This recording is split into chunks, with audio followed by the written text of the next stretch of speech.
আসসালামু আলাইকুম। আশা করি আপনারা সবাই অনেক ভালো আছেন। জাভাস্ক্রিপ্টের এই পর্বে আমরা গুরুত্বপূর্ণ দুইটা মেথড নিয়ে আলোচনা করব। প্রথমটি হচ্ছে ফর ইচ এবং পরে আমরা যে বিষয়টা নিয়ে আলোচনা করব সেটা হচ্ছে ম্যাপ। দুটাই জাভাস্ক্রিপ্ট অ্যারের মেথড। এই ভিডিওতে একটু বিস্তারিতভাবে আলোচনা করে বোঝানোর চেষ্টা করব। খুবই সিম্পল একটা জিনিস।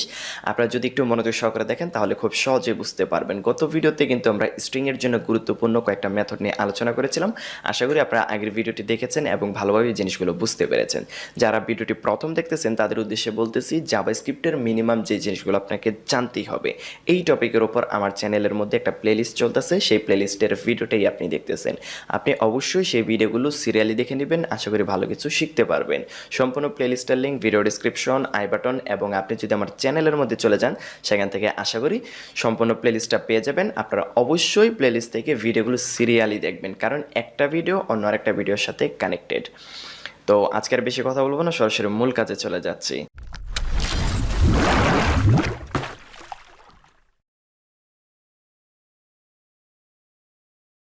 প্রথমেই আমি আমার কোড এডিটরটিকে ওপেন করে ফেললাম, পাশেই আমরা ব্রাউজারটিকে ওপেন করে নিলাম যাতে আমরা কনসোলের মধ্যে খুব সহজেই আউটপুটগুলো দেখতে পারি। ওকে, আপনি এখানে যদি খেয়াল করেন তাহলে দেখতে পারবেন সিম্পল একটা অ্যারে আমি এখানে তৈরি করে রেখেছি যাতে আপনাদেরকে কাজগুলো খুব সহজেই দেখাতে পারি, আপনারা যাতে খুব সহজেই জিনিসগুলো বুঝতে পারেন। এখন থেকে জাস্ট আপনার কথাগুলো একটু মনোযোগ সহকারে শোনা শুরু করে দেন। ওকে, প্রথমেই আমরা আলোচনা করব ফর ইচ নিয়ে। ওকে, তার আগে আমি আপনাদেরকে একটা কোশ্চেন করি। সেটা হচ্ছে, আমি যদি আপনাকে বলি যে এই জিনিসগুলো আপনি একটু কনসোলে প্রিন্ট করে দেখান, তাহলে আপনি কি করবেন? এই জিনিসটা কিন্তু আপনাদের সাথে আমি আলোচনা করেছি। আমি জানি আপনারা প্রথমে যে কাজটা করবেন, for let i equal to 0 i numbers dot length এবং আই প্লাস প্লাস, তারপর কনসোলের মধ্যে কি করবেন, এখানে নাম্বারস এটার ভিতরে আই এটাকে দিয়ে দিবেন। তারপর সবগুলো জিনিস প্রিন্ট হয়ে যাবে। আশা করি এই জিনিসটা আপনারা সবাই পারবেন এবং এই কোশ্চেনটার উত্তর যদি আমি চাই, যদি এটা কিভাবে আপনি প্রিন্ট করবেন, আমি আশা করি আপনারা সবাই এই জিনিসটা পারবেন। এই যে আমরা একটা সিস্টেম দেখলাম, আমরা আজকে এই জিনিসগুলো শুধুমাত্র যে কনসোলে প্রিন্ট করার বিষয়টা এরকম না, অন্যান্য জিনিসগুলো আমরা কীভাবে ফাংশনাল ওয়েতে, এই যে এই ট্রাভার্সিং যেগুলো ফাংশনাল ওয়েতে কীভাবে আমরা হ্যান্ডেল করতে পারি এই জিনিসটা দেখব। তো প্রথমে আমি ফর ইচ মেথডটা নিয়ে আলোচনা করতেছি। নাম্বারস ডট ফর ইচ, এটাই হচ্ছে আমাদের ফর ইচ মেথড। এখন এইটার ভিতরে আমাদের একটা কলব্যাক ফাংশন দিতে হবে। ফাংশনটা হবে অবশ্যই অ্যানোনিমাস ফাংশন। অ্যানোনিমাস ফাংশন বলতে হচ্ছে যে ফাংশনগুলোর নাম নেই, নাম ছাড়া ফাংশনগুলোকে অ্যানোনিমাস ফাংশন বলা হয়।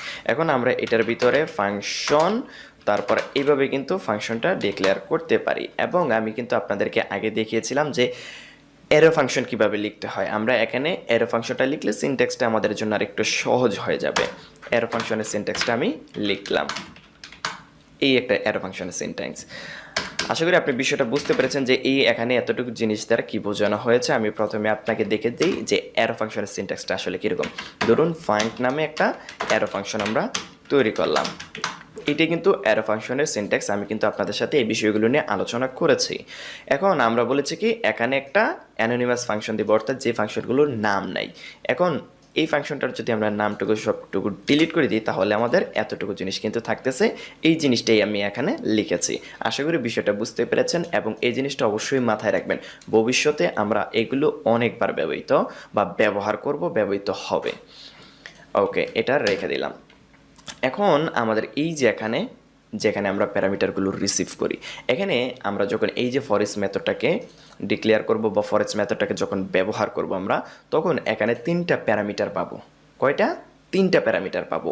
প্রথম প্যারামিটারের মধ্যে আমাদের এই যে এখানে যে ভ্যালুগুলো আছে 20, 20, 30, 40, 50 যেগুলো আছে এগুলো আমরা পাবো। এটাকে রিসিভ করার জন্য ধরুন দিলাম ভ্যালু। এবং দ্বিতীয় প্যারামিটার যেটা, এটার মধ্যে পাবো এগুলোর ইন্ডেক্স। ধরুন এটা হচ্ছে 0, 1, 2, 3 এভাবে এই ইন্ডেক্সগুলো পাবো। দিলাম INDEX ইন্ডেক্স। তারপরে যে প্যারামিটার, এটার মধ্যে আমরা একদম সম্পূর্ণ এই জিনিসটাই পাবো। তো দিয়ে দিলাম ধরুন ARR। এখন আমি দেখি যে এই জিনিসগুলো আসলে আমরা পেয়েছি কিনা। আমি প্রথমে কনসোল লগের মধ্যে দেখি ভ্যালুগুলা। দেখুন ভ্যালুগুলো কিন্তু অটো প্রিন্ট হয়ে গেল। এখন আমরা যদি এটার সাথে চাই যে ইন্ডেক্সটাকে প্রিন্ট করতে, দেখুন এটার ইন্ডেক্স নাম্বার এটা দেখুন, এটা কিন্তু 0 নাম্বার ইন্ডেক্স আছে, এটা 1 2 3 এই জিনিসগুলো কিন্তু দেখুন আমরা ইন্ডেক্স সহকারে প্রিন্ট করতে পেরেছি। এবং লাস্টে যেটা আছে এটা হচ্ছে কি আমাদের অ্যারে, মূল অ্যারেটা, এই যে আমাদের এই মূল অ্যারেটা, এটা দেখুন এখানে কিন্তু প্রিন্ট হয়ে গেল। আশা করি বিষয়টা বুঝতে পেরেছেন। এখন আপনাকে এখান থেকে যে জিনিসটা মনে রাখতে হবে সেটা হচ্ছে আমরা যখন এই ফাংশন, এটার ভিতরে একটা ফাংশন দিব, এইটার ভিতরে আমরা 3টা প্যারামিটার পাবো। প্যারামিটারের নামগুলো আমাদের ইচ্ছা মতো দিতে পারবো, এই জিনিসটা আশা করি আপনারা সবাই জানেন, কিন্তু সিরিয়াল অনুসারে এখানে ডেটাগুলো আসবে। প্রথমে আপনি যেই নামই দেন না কেন এটার মধ্যে আমাদের মূল অ্যারের ভ্যালুগুলো আসবে। তারপরেরটার মধ্যে আপনি যাই দেন, ইন্ডেক্স দেন, আই দেন বা যাই দেন, এখানে ইন্ডেক্স নাম্বারগুলো আসবে, এটার ইন্ডেক্সটা এখানে আসবে, এই ভ্যালুটা এখানে আসবে, তারপরে মূল অ্যারেটা এখানে আসবে। 3 নাম্বার প্যারামিটারের মধ্যে আমরা মূল অ্যারেটাকে পাবো। এই জিনিসটা আপনাকে বুঝতে হবে। আশা করি আপনারা বিষয়টা বুঝতে পেরেছেন। এবার আপনি এটা দিয়ে যে কোনো ধরনের অপারেশন করতে পারবেন। আমরা যেমন এটা এখানে প্রিন্ট করলাম, এখন আপনি চাইলে এই সবগুলো সংখ্যার যোগ করতে পারবেন, তারপর আপনি চাইলে এগুলো থেকে, এগুলো তো সবগুলো তো জোর আছে, বেজোর বের করতে পারবেন। মূলত যে আমরা কিন্তু জোর বেজোর তারপরে এই জিনিসগুলো প্রিন্ট করার জন্য যে এগুলো ব্যবহার করবো, বিষয়টা কিন্তু এরকম না। আমি টিউটোরিয়াল পারপাসে আপনাদেরকে এই জিনিসগুলো দেখাচ্ছি। আমরা যখন প্র্যাকটিক্যালি প্রজেক্টগুলো তৈরি করব তখন আপনি বুঝতে পারবেন যে এই মেথডগুলো আমাদেরকে কিভাবে হেল্প করতেছে। আপাতত এতটুকু জানেন যে আমরা চাইলে এখান থেকে কী করতে পারবো, ভ্যালুগুলো সবগুলোই অ্যাক্সেস করতে পারবো। আচ্ছা, ভ্যালুটা বানান ভুল লিখেছি, সবগুলো জিনিস অ্যাক্সেস করতে পারবো। এটা হচ্ছে আমাদের ফর ইচ মেথডের কাজ। তারপর আমাদের আরেকটা মেথড নিয়ে আলোচনা করার কথা, সেটা হচ্ছে কি আমাদের ম্যাপ মেথড। আমি আপাতত এটাকে কমেন্ট করে রাখি। আচ্ছা ঠিক আছে, নাম্বারস ডট এমএপি ম্যাপ, এটা দিলাম। দেওয়ার পর এটার মধ্যেও সেম আমরা কী করলাম, অ্যারো ফাংশনটাকে ডিক্লেয়ার করলাম। এখন আমাদের এই যে এখানে ভ্যালু, ইন্ডেক্স, অ্যারে, এই সিরিয়াল অনুসারে কিন্তু আমাদের এখানে ডেটাগুলো আসতো। এইটার মধ্যেও সেম একই জিনিস আমরা পাবো। দেখি আমরা পাই কিনা, ভ্যালু আইএনডিএক্স ইন্ডেক্স এবং এ ডাবল আর অ্যারে। এখন আমরা একটু কনসোলের মধ্যে দেখি যে আসলে আমরা জিনিসগুলো পাই কিনা। ভ্যালু আইএনডিএক্স ইন্ডেক্স দিলাম, এ ডাবল আর দিয়ে দিলাম। এবার দেখি আমরা সেম একই জিনিস কিন্তু এখানেও পাচ্ছি। আশা করি বিষয়টা বুঝতে পেরেছেন যে এইটার ভিতরেও কিন্তু আমরা সেম একই জিনিস পাচ্ছি। এখন এই যে এখান থেকে এই পর্যন্ত যে ফাংশনটা আছে এবং এখান থেকে এই পর্যন্ত যে ফাংশনটা আছে, দুইটার ক্ষেত্রে একই একটা রুল পালন করবে। সেটা হচ্ছে কি, ধরুন এই যে 20, এই 20-এর জন্য এখান থেকে এতটুকুর ভিতরে আপনি যে কোডগুলো লিখবেন একবার এক্সিকিউট হবে।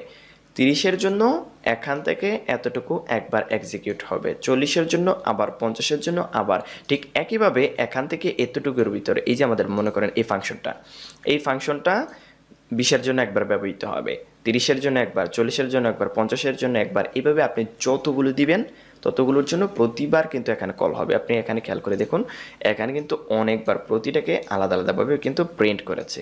আপনি চাইলে এখানে দেখতে পারেন যে কনসোল লগ ফিনিশড, ধরুন আমরা এখানে ফিনিশড করে দিলাম, মানে এই দেখুন প্রথমটা গেল, তারপর ফিনিশড হয়ে গেল, দ্বিতীয়টা আবার শুরু করলো, দেখুন 30, এটার ইন্ডেক্স নাম্বার হচ্ছে কত, এই যে এখানে খেয়াল করুন ইন্ডেক্স নাম্বারের মধ্যে এখানে আসতেছে 30, এটার ইন্ডেক্স হচ্ছে 1, এই 1টা পাচ্ছি এবং এটা এখানে ফিনিশড হয়ে গেল। এইভাবে কিন্তু আমাদের প্রতিবার একটা একটা করে কল হচ্ছে। প্রথম এখানে 20 আসবে, 20-এর ইন্ডেক্স নাম্বারটা এখানে আসবে, তারপর এই পুরো জিনিসটা এখানে আসবে, এটার ক্ষেত্রেও সেম। তারপর 30 আবার এখানে আসবে, 30-এর ইন্ডেক্সটা এখানে আসবে, তারপর পুরো অ্যারেটা আবার এখানে চলে আসবে, তারপর এই জিনিসটা এখানে আমরা যে কোনো জিনিস অপারেশন করতে পারি। এখন আপনার মনে প্রশ্ন আসতে পারে যে দুইটা যদি একই ধরনের জিনিস পাই, দুইটা দিয়ে যদি আমরা প্রায় কাছাকাছি কাজগুলো করতেই পারি, তাহলে দুইটার মধ্যে পার্থক্যগুলো আসলে কি? এখান থেকে সবচেয়ে বড় একটা পার্থক্য হচ্ছে কি, দেখেন আমি আপনাকে একটা জিনিস দেখাই। এখানে রিটার্ন করে দিলাম, ধরুন এই যে ভ্যালু যেটা আছে, ধরুন আমি ভ্যালুটাকে রিটার্ন করলাম, করার পর আমি এই কনসোলটাকে আপাতত ডিলিট করে দিলাম। এখানেও আমি রিটার্ন করে দিলাম ভ্যালু, দুইটার ভিতরে মানে দেখুন এই যে এখান থেকে যে জিনিসটা এবং এখান থেকে একই জিনিস কিন্তু আমরা এখানে লিখলাম, কোনো ডিফারেন্স নেই। ডিফারেন্সটা হচ্ছে এখানে ফর ইচ, এখানে হচ্ছে ম্যাপ।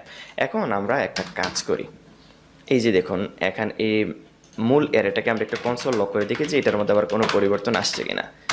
আমরা দেখব যে মূল অ্যারেটাও কিন্তু সেম একই জিনিস কিন্তু আছে। তার মানে এখানে পার্থক্যটা আসলে কোন জায়গায়, এই জিনিসটা আপনাকে একটু বুঝতে হবে। এখন এইটা পার্থক্য জানার জন্য আমরা কি করব, এটাকে একটা ভেরিয়েবলে ডিক্লেয়ার করি। কনস্ট আমি এখানে দিয়ে দিচ্ছি ফর ইএসএইচ আমি টিএসওডি, আমি এত বড় একটা, আচ্ছা আরেকটু ছোট করে দিই, হ্যাঁ, আমি টিএসওডি মেথড 1 এবং দ্বিতীয়টাকে ভেরিয়েবলে ডিক্লেয়ার করে দিয়ে দিচ্ছি আমি টিএসওডি মেথড 2 দিয়ে আমরা এটাকে দুইটা জাস্ট আমরা কী করলাম, আগে যা ছিল তাই এটাকে আমরা একটা ভেরিয়েবলের মধ্যে রেখে দিলাম এবং এটাকে একটা ভেরিয়েবলের মধ্যে রেখে দিলাম। এবার আমরা একটু কনসোলের মধ্যে প্রথমটাকে আগে একটু প্রিন্ট করি, দেখি এটার মধ্যে কি আসে। আমি টেজ মেথড 1 এবং নিচেরটাকে আমরা কনসোল লগের মধ্যে যদি প্রিন্ট করি মেথড 2। এবার আপনি এখানে খেয়াল করুন 12 নম্বর লাইনে আনডিফাইন, 12 নম্বর লাইনে আমরা এটাকে দিয়েছি মেথড 1টাকে প্রিন্ট করেছি এবং 19 নম্বর লাইনে আপনি খেয়াল করলে দেখতে পারবেন এখানে আমরা মেথড 2টাকে প্রিন্ট করেছি। এখানে কিন্তু আমরা একটা নতুন একটা অ্যারে, বা এই অ্যারেটা কিন্তু এই অ্যারে না, আপনি চাইলে এখানে একটা +5 দিয়ে দিতে পারেন, এখানেও আমরা একটা প্লাস কী করলাম 5 দিয়ে দিলাম। এখন আমরা কি করলাম, এই যে এখানে একটু ভুল হয়েছে, আমি এখানেও 5 দিয়ে দিলাম। এবার দেখুন আমরা এখানে কিন্তু নতুন একটা অ্যারে পাচ্ছি, এটা কোন জায়গা থেকে পাচ্ছি, 19 নম্বর লাইনে। এই দেখুন 19 নম্বর লাইনে আমরা মেথডটাকে কিন্তু প্রিন্ট করেছি, আমরা কিন্তু এটা প্রিন্ট করিনি। এখন এই দুইটার মধ্যে পার্থক্যটা আশা করি বুঝতে পেরেছেন। আপনার এই যে ফরের যে মেথডটা, এটা আপনাকে কোনো কিছু রিটার্ন করবে না। আপনি যদি এটাকে কোনো একটা ভেরিয়েবলে ডিক্লেয়ার করে কনসোল লগে দেখেন তাহলে এটা আনডিফাইন্ড পাবেন। এটা আপনাকে এই যে অ্যারের যে জিনিসগুলো আছে এখান থেকে কোনো ডেটাই আপনাকে রিটার্ন করবে না। আর এই যে ম্যাপ যেটা আছে এটার মধ্যে আপনি যেই অপারেশনগুলো করবেন, করার পর যেইটাই রিটার্ন করেন ওইটা দিয়ে নতুন আরেকটা আপনাকে অ্যারে তৈরি করে দেবে, নতুন একটা অ্যারে তৈরি করে দেবে। এখন আপনার প্রয়োজনে, কাজের প্রয়োজনে যে কোনো যেটা আপনি খুশি ব্যবহার করতে পারবেন। এই জিনিসগুলো নিয়ে এখন আপাতত বেশি মাথা ঘামানোর কোনো প্রয়োজন নেই। আমরা যখন প্র্যাকটিক্যালি একটা প্রজেক্ট তৈরি করব তখন আমরা এই জিনিসগুলো নিয়ে আরেকটু বিস্তারিতভাবে আমি আপনাদেরকে জানিয়ে দেওয়ার চেষ্টা করব। এই ভিডিও থেকে আপনাদেরকে যে জিনিসটা বুঝতে হবে সেটা হচ্ছে, আপনি যখন ফর ইচ ব্যবহার করেন সে আপনাকে কোনো কিছু রিটার্ন করবে না। আপনি যদি ম্যাপ রিটার্ন করেন, ম্যাপ ফাংশনটা ব্যবহার করেন, ম্যাপ মেথডটা ব্যবহার করেন, তাহলে সে আপনি এই যে এখান থেকে যে ভ্যালুগুলো ব্যবহার করলেন বা যাই করেন করার পর যেগুলো রিটার্ন করে দেবেন, এগুলো দিয়ে সে নতুন একটা কি করবে, একটা অ্যারে আপনাকে রিটার্ন করে দেবে, নতুন একটা অ্যারে আপনাকে তৈরি করে দেবে। আর এটা এই আমাদের মূল অ্যারের সাথে কিন্তু কাজ করবে, এটা নতুন কোনো অ্যারে রিটার্ন করবে না। তারপর আমাদের এই যে এখান থেকে এটার ভিতরে যে ফাংশনটা দিব, এই দুইটার ক্ষেত্রে একই ধরনের জিনিস আমরা কিন্তু পাবো। এখানে প্রথমে কি পাবো, ভ্যালু পাবো, ফর ইচের ক্ষেত্র, ম্যাপের ক্ষেত্র। তারপরে আমরা যে প্যারামিটারটা দিব এটার মধ্যে ইন্ডেক্স পাবো, তারপরে আমরা অ্যারে পাবো। এখন নামগুলো আমাদের ইচ্ছে মতোই এখানে দিতে পারবো। এই জিনিসটা অবশ্যই আপনারা মাথায় রাখবেন এবং আপনারা আরেকটা জিনিস মাথায় রাখবেন যে এই ফর লুপ দিয়ে বা হোয়াইল লুপ দিয়ে যে কাজগুলো করতে পারি আমরা সিম্পল মেথডগুলো ব্যবহার করেও সেই কাজগুলো করতে পারবো। ওকে, এতটুকু জিনিস আপনাদের মাথায় থাকলেই চলবে। আমরা পরবর্তী ভিডিওতে আরও দুইটা গুরুত্বপূর্ণ মেথড নিয়ে আলোচনা করব। দেখা হচ্ছে পরবর্তী ভিডিওতে। আশা করি ভিডিওগুলো আপনাদের উপকারে আসতেছে এবং আপনার কমেন্টের মধ্যে, এই ভিডিওর কমেন্টের মধ্যে আপনার মূল্যবান মতামতগুলো অবশ্যই জানিয়ে দিবেন। আমি যত সম্ভব চেষ্টা করব আপনাদের কমেন্টগুলো রিপ্লাই দেওয়ার জন্য। আর যদি আপনি আমার সাথে কানেক্টেড থাকতে চান, ওয়েব ডিজাইন অ্যান্ড ডেভেলপমেন্ট শিখতে আগ্রহী হয়ে থাকেন, তাহলে আমার সাথে কানেক্টেড থাকতে পারেন। ভিডিওর নিচে দেখবেন লাল একটা সাবস্ক্রাইব বাটন রয়েছে, জাস্ট সাবস্ক্রাইব করে পাশের বেল আইকনটিতে প্রেস করে দিন, আপনি আমার সাথে কানেক্টেড হয়ে যাবেন। দেখা হচ্ছে পরবর্তী ভিডিওতে। ধন্যবাদ সবাইকে।